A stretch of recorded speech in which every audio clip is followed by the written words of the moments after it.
Hello बच्चों, कैसे हैं आप सभी। आशा करती हूँ कि आप सभी बहुत अच्छे होंगे और आप सभी ने जो पिछला अध्याय उसे अच्छे से पढ़ लिया होगा।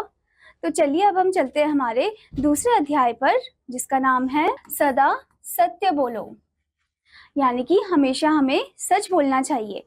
चलिए जानते हैं इस स्टोरी के बारे में। तो यहाँ पर आपको बताया गया है, बच्चों, संत कबीर ने ठीक ही लिखा है, सत्य से बढ़कर कोई तप नहीं है और झूठ के बराबर कोई पाप नहीं है। जिस व्यक्ति के हृदय में सत्य होता है उसी में ईश्वर का निवास होता है। इस संबंध में हम आपको एक कहानी सुनाते हैं। अब यहाँ पर जो टीचर है वो बच्चों को बता रहे हैं कि जो संत कबीर है उन्होंने ठीक ही लिखा है। उन्होंने क्या लिखा है संत कबीर ने? उन्होंने बताया है कि सत्य से बढ़कर कोई तप नहीं है, जो सत्य है उससे बढ़कर कोई अच्छा वाला एकदम मेडिटेशन नहीं है, और झूठ जो है, झूठ के बराबर कोई पाप नहीं है, और जो झूठ बोलता है उसके बराबर कोई पाप नहीं है। ठीक है। जिस व्यक्ति के हृदय में सत्य होता है, अब यहाँ पर वो बता रहे हैं कि जिस व्यक्ति के हृदय में क्या होता है, सच होता है, उसी में ईश्वर का निवास होता है, उसी में क्या होता है, भगवान का निवास होता है। तो आगे अब इसी से संबंध वो एक कहानी सुनाने वाले हैं। वो बताते हैं, एक दिन विद्यालय में अध्यापक ने छात्रों को गणित के कुछ प्रश्न लिखवाए और उन्हें घर से हल करके लाने को कहा। अध्यापक ने यह घोषणा भी कर दी कि जिस छात्र के सभी प्रश्नों के उत्तर सही होंगे उसे पुरस्कृत किया जाएगा। तो यहाँ पर बोला है कि एक दिन क्या होता है कि विद्यालय में अध्यापक छात्रों को क्या बताते हैं, वो कुछ गणित के यानी कि मैथ्स के कुछ क्वेश्चंस लिखवाते हैं। ठीक है। और वो ये भी बोलते हैं कि इनको जो घर से अच्छे से करके लाएगा, अपने आप सॉल्व करके लाएगा, उसे क्या मिलेगा, उसे अवार्ड मिलेगा, पुरस्कार मिलेगा। ठीक है। फिर आगे क्या होता है, अगले दिन सभी छात्र अपने अपने ढंग से गणित के प्रश्नों को हल करके लाए। उनमें से एक छात्र एक प्रश्न हल नहीं कर सका था। उसने वह प्रश्न अपने सहपाठी छात्र की अभ्यास पुस्तिका में से देखकर हल कर लिया।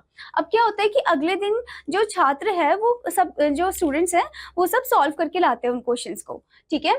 तो जैसे ही वो सॉल्व करके लाते हैं तो उनमें से एक जो छात्र होता है, उनमें से एक जो स्टूडेंट होता है, वो सब क्वेश्चन तो सॉल्व कर लेता है पर उससे एक क्वेश्चन अच्छे से सॉल्व नहीं हो पाता। तो वो क्या करता है, अपने दोस्त की जो बुक है अभ्यास पुस्तिका, उससे देखकर वो उसे सॉल्व कर लेता है, मतलब पूरा देखकर वो कॉपी कर लेता है। फिर आगे क्या होता है, जांच करने पर जब अध्यापक ने छात्र के सभी प्रश्नों के उत्तर सही पाए तो उन्होंने उसकी बहुत प्रशंसा की। शेष छात्रों का कोई ना कोई उत्तर गलत था। अध्यापक ने उस छात्र को अपने पास बुलाया और उसे एक आदर्श छात्र बताया। उन्होंने उस छात्र को पुरस्कृत करने की घोषणा की। अब क्या होता है कि जब जांच करते हैं कि देखते हैं कि मतलब सबने क्वेश्चंस किया है या नहीं, तो सिर्फ उसी छात्र का क्वेश्चन जो है, सभी क्वेश्चन एकदम सही निकलते हैं, जिसने किसी कॉपी से कॉपी कर लिया था। ठीक है।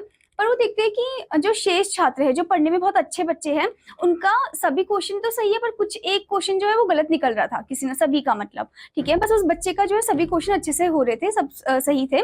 तो आगे क्या होता है कि अध्यापक फिर सोचते हैं कि चलो इसे, ये कौन है, अब ये आदर्श छात्र है और इसको मैं क्या दूंगा, अवार्ड दूंगा। ठीक है। फिर आगे क्या होता है, पुरस्कृत होने की घोषणा सुनकर वह छात्र फूट फूट कर रोने लगा। जब अध्यापक ने उससे रोने का कारण पूछा तो उसने बताया, गुरुजी, मैंने सारे प्रश्न स्वयं हल नहीं किए हैं। इनमें से एक प्रश्न मैंने दूसरे छात्र की अभ्यास पुस्तिका में से देखा है, इसलिए पुरस्कार का पात्र मैं नहीं बल्कि दूसरा छात्र है। तो फिर क्या होता है, जब उसे पता चलता है कि मतलब मुझे अवार्ड मिलने वाला है, तो वो एकदम से फूट फूट कर रोने लग जाता है। तो यहाँ पर जो टीचर है वो पूछते हैं कि तुम रो क्यों रहे हो। ठीक है। तो वो जो छात्र है वो पूरा सच बता देता है कि मैंने ये जो सभी क्वेश्चन है वो अपने आप से नहीं किया है, और इनमें से जो एक क्वेश्चन है मैंने किसी जो कोई और स्टूडेंट है उसकी कॉपी से कॉपी कर लिया था। ठीक है। तो आगे फिर क्या होता है, वो ये भी बोलता है कि ये जो अवार्ड है इसका जो पात्र है वो मैं नहीं हूँ, इसे ये किसी और को मिलना चाहिए। ठीक है। इसका हकदार मैं नहीं हूँ, किसी और को मिलना चाहिए। फिर आगे क्या होता है, अध्यापक उस छात्र द्वारा सत्य बोलने से बहुत प्रसन्न हुए। वे उस छात्र से बोले, वास्तव में तुम ही पुरस्कार के योग्य हो, तुम में सत्य बोलने का साहस है, मैं तुमसे बहुत प्रसन्न हूँ। बच्चों, यह बालक गोपाल कृष्ण गोखले थे। ये आगे चलकर प्रसिद्ध स्वतंत्र सेनानी बने।